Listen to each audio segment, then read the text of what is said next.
Good morning, tribe. Happy Friday. I thought I'd do a quick garden walkthrough for y'all.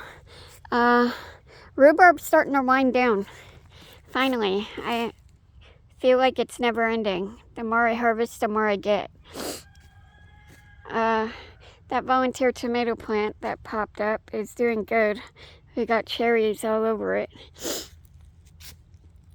It looks more like a tree now. I haven't really pruned it at all. The asparagus is all going to seed, which is good. That's what we want. The chamomile patch came back rather well, actually, after Mr. Homestead accidentally mowed it. We got new shoots coming up all over the place, so that's good.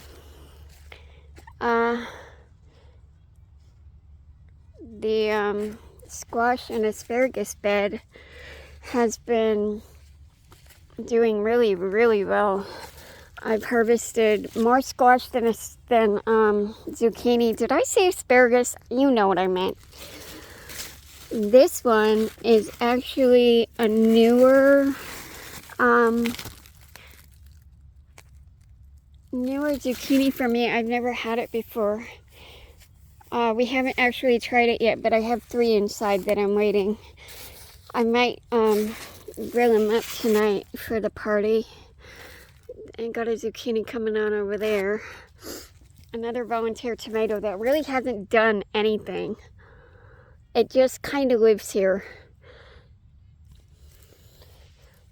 This is where all the poppies popped up this year. I harvested them this morning, a lot of the heads for poppy seeds. There's still a lot out here that's drying now, so I've been leaving those. The yarrow that I transplanted from the front yard has been doing amazing. And that marigold popped up out of nowhere. I didn't plant it. It was a volunteer. The dog keeps eating the heads off of it. But it's doing good. The potato beds, we've harvested a lot of potatoes if you've been following along so far. But the sweet potatoes, this is our first year of them, and they are doing good. A lot of these potatoes are still green. Here's a volunteer potato in my squash bed this year too, because last year this was the potato bed. I obviously didn't get them all.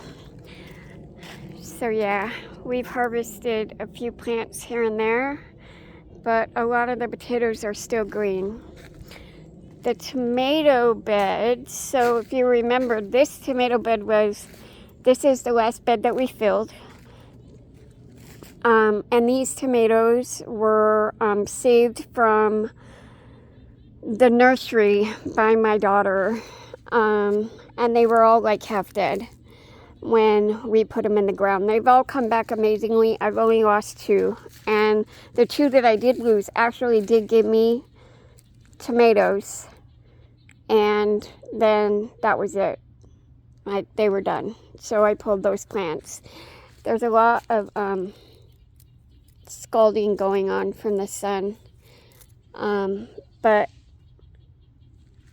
they've come back great. I think I'm actually going to top all of my tomatoes today. Now these are from seed tomatoes that I started in March, and there's a ton of flowers all over them. The 3 cherries are starting to finally put on, and the bigger slicers have got massive blooms on them. But yeah, I'm going to top all of the tomato plants today so that what is on them can, do their thing before season's over, because I have a feeling that we've only got about 8 weeks left. And I want to make sure that all these bigger tomatoes are having enough time. There's my Black Beauties. These are my favorite tomatoes. They're so amazing. And then I have 2 tomatillo plants right here, and these are the first year for those for us. I've never grown them before, but this plant looks amazing, and it's doing really, really great. there's Hawkeye over there. And then there's this tomato tree, which this, believe it or not, this whole entire plant is all one. And it was the top of one of these that we bought from the nursery. I believe it was this one. It lost the entire top. It broke off when I was putting it in the ground. So I took it inside and I put it in water and I rooted it, and then I brought it out and put it in the ground, and this thing has gone crazy. It's literally a tomato tree. There's another one over there that I'll show you. Cucumbers are doing great this year. There's blooms, there's babies all over the place. So cucumbers are doing good. The herb bed also doing good, and if you remember, we had baby bunnies. And I don't know if they're still there, but they were. Here's another volunteer tomato, that cherry that popped up in. Here's the other tomato tree. As you can see, it literally just branched all from one. And again, it's got sun damage. And I believe the deer got a hold of this one and ate a whole bunch on the bottom, but it survived, and now it's got probably 5.5 feet tall and huge. And then we have another little one right here, also volunteer. And then over in there we have another one, also volunteer. For a while I thought it was potato. It's definitely not. It's cherry tomato. So yeah, there's the garden. That's what the garden's been doing lately. Just a quick walkthrough for you guys.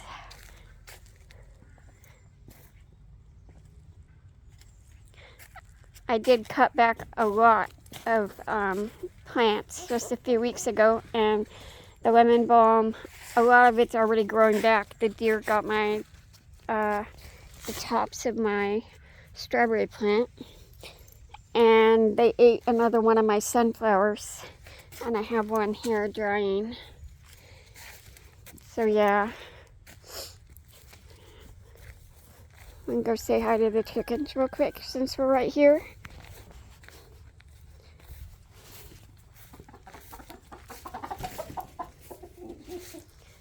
The chickens and Mr. Rusty are still getting used to each other. Yeah, so I keep the chickens in the coop during garden season, but I do let them out for about an hour and a half every night to run through the clover patch that we have right here, and they love it. So at the end of garden season, I will be letting the chickens out to free roam all day again, and they will be happy.